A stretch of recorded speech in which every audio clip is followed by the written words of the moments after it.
une mauvaise ouverture d'épaule, une mobilité de poignet catastrophique ou un lancer inefficace, c'est très probablement ça qui vous empêche d'être dans la bonne position pour tenir votre handstand. Et aujourd'hui, maintenant, on va résoudre ces problèmes en commençant avec la mobilité. Sachez que la mobilité c'est long car il faut que vos tissus, notamment vos muscles, s'adaptent en s'assouplissant. Et c'est pour ça que vous devez pratiquer ces quelques exercices qui ne seront pas nombreux mais largement assez spécifiques et suffisants, ne serait-ce qu'en échauffement pour gagner en souplesse temporaire. Maintenant, on passe aux explications.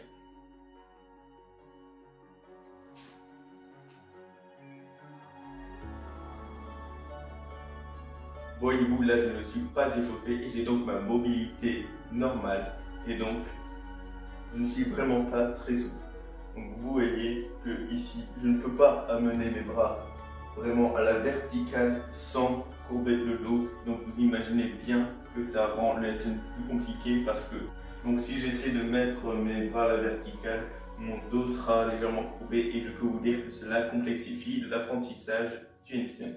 C'est pourquoi vous avez besoin de ces deux exercices. Le premier se pratique avec un support. Le but c'est tout simplement de forcer la mobilité d'épaule. Je vous montre tout de suite.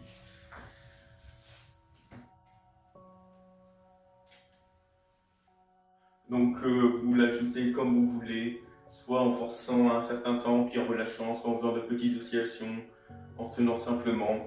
Je vous laisse vous débrouiller, expérimenter ce qui fonctionne le mieux pour vous.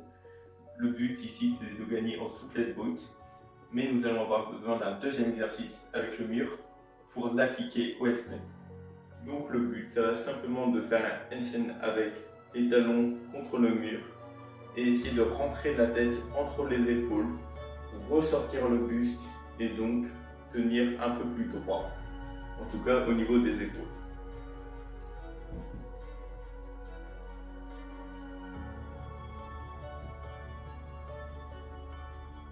Voilà, ici c'est plutôt pour le ressentir plus que pour travailler la souplesse, mais il ne faut pas sous-estimer l'exercice non plus. Voici maintenant le dernier exercice que je souhaite vous présenter pour améliorer votre ouverture d'épaule. Ne nous fait un peu peur, la dislocation d'épaule, mais il n'y a aucune raison de s'inquiéter. Vous allez vous munir d'une résistance faible. D'ailleurs, vous pouvez prendre un bâton, mais je trouve ça plus agréable avec un élastique. Et vous allez prendre une bonne largeur au début. Le but étant simplement de faire passer les épaules dans cette position. De petit à petit resserrer les bras. Et ainsi, on commence à comprendre la signification du nom. Veillez à bien le faire en contrôle et sans à-coups, et c'est un très bon exercice. Pour vous assouplir avec ces exercices, vous pouvez le faire un peu tous les jours ou à peu près. C'est ce que je vous conseille, ce n'est pas trop contraignant et ça permet de progresser à une bonne allure.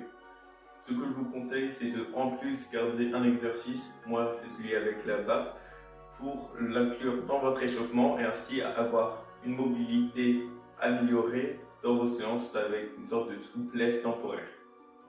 Maintenant, nous avons terminé avec l'épaule et nous passons avec le poignet. L'exercice de mobilité de poignet est très simple mais un petit peu violent, donc je vous conseille de bien vous échauffer en faisant une vingtaine de rotations de poignet dans les deux sens de chaque poignet et quelques exercices de ce type. Ça peut déjà commencer à améliorer votre souplesse. Vous gardez la force avec votre autre main et vous le faites dans les deux sens pour toujours garder un équilibre. Maintenant, on passe avec le sol. Le but, ça va être de travailler comme ceci, donc avec une main ou deux.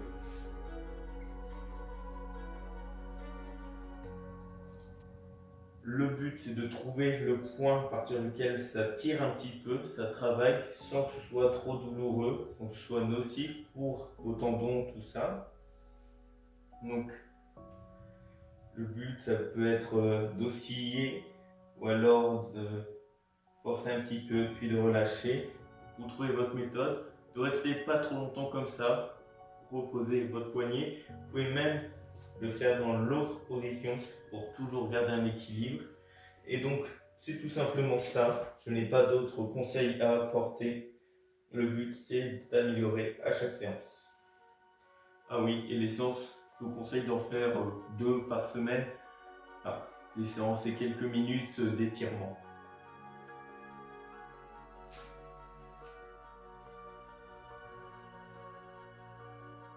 Pour mon ressenti, il n'y a pas de meilleure méthode pour lancer, bien qu'il y ait des principes à respecter. Je vous présente cependant la plus logique selon moi. On commence avec les mains déjà au sol, ainsi on peut déjà bien déplacer avec les doigts écartés et légèrement repliés à bon écartement. Ensuite, on verrouille bien les coudes et ce que je vous conseille, c'est de légèrement avancer les épaules. C'est pour ça qu'il est nécessaire d'avoir une bonne mobilité de poignet. Cela va éviter les rechutes de ce côté-ci. Et il ne faut pas reculer trop les pieds car il faudrait pousser d'autant plus fort et on réduirait notre précision dans ce lancer justement. L'autre chose à avoir en tête, c'est qu'on ne cherche pas à mettre les pieds au-dessus de la tête, mais plutôt à aligner le bassin avec les épaules et les poignets. Ainsi, en mettant tout ensemble, voilà ce que ça donne.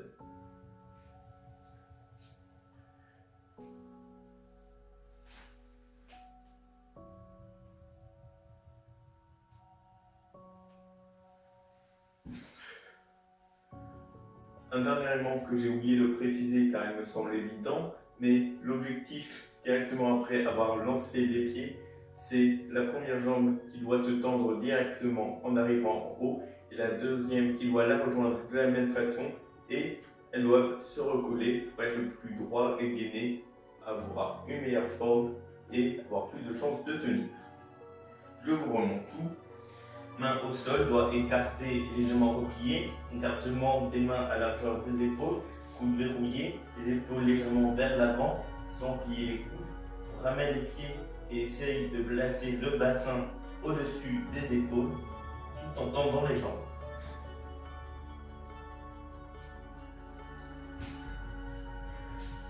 Et voilà, avec un lancer efficace, avec une compréhension que vous avez acquis de la dernière vidéo, vous devrez être imbattable au M5.